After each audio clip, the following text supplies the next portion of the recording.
Hey guys, in today's video, we're going to be talking about the best VPNs for Fortnite. Whether you want to try and get better ping, or if you're in a country like China where Fortnite is not really accessible, or even if you want to just try and get better prices on V-Bucks. Although with this particular application of a VPN, I wouldn't exactly recommend it because Fortnite really discourages this kind of thing. Now, I tried out many different VPNs, and the top three for Fortnite are ExpressVPN, NordVPN, and Surfshark. All three of these have a ton of countries around the world to connect to, fast, reliable speeds, and they're all private and secure. So let's say in the first case you wanted to try and get better ping. Now, this isn't going to be as simple as just going in the game to the language and region section and choosing a different server to connect to. The reason for that is because the game will automatically try and connect you to the server that'll get you the best ping, and that's usually the one closest to you. But if you're still getting bad ping, it's probably because your internet service provider is either sending your internet connection through a really long and bad route, or because your ISP is actually throttling your internet connection and purposely slowing down your internet speed. That's where a VPN is going to come in and help you out, but first you need to know the closest game server to your actual physical location. So let's say you were in the United States and the closest game server to you was the one in Portland, Oregon, just for example. In that case, we would go into our VPN. I'm going to demonstrate here with ExpressVPN. This is my personal favorite. If you want to find out more about any of these other VPNs and see which one is right for you, I'll have a ton more info in the description below. But for our example right here, we would just click on this location bar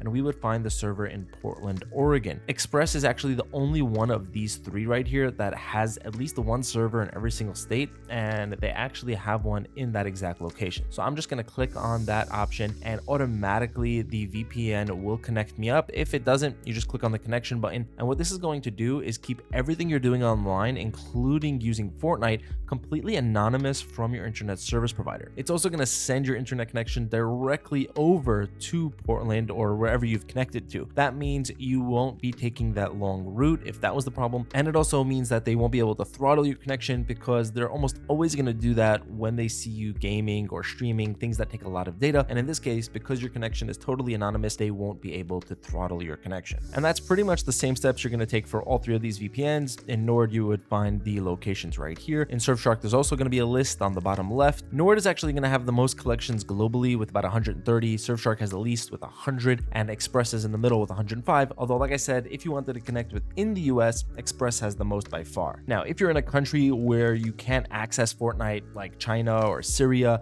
then you would follow the same basic steps. You always want to match up the VPN connection to that game server location. And in this case, it's not just going to be based off of the distance to wherever you are, but it's also going to be based off of the closest game server to the country you're in, because the problem here is not just your distance, but it's also the country that you're in stopping you from accessing the game. And if your goal was to get cheaper prices on V-Bucks, again, Fortnite discourages this. If this goes south and they realize you're using a VPN to get cheaper prices, then you can have your account banned, you can have your money taken away. So this is really at your own risk, but in this case, you would want to find the place where they have the cheapest V-Bucks and then use your VPN to connect up to that location. Now, in terms of which VPN to go with, so I spoke about that a little bit already. NordVPN has the most features, the most countries globally, and they're also the most expensive because you're going to get the most with it. Now, ExpressVPN is in the middle. It's a bit cheaper than NordVPN, and in my opinion, it's the best all-around option here. You're going to get a very powerful VPN, a nice amount of countries to choose from. You won't get all those added features like Threat Protection Pro, which is a mini antivirus, and Dark Web Monitor, which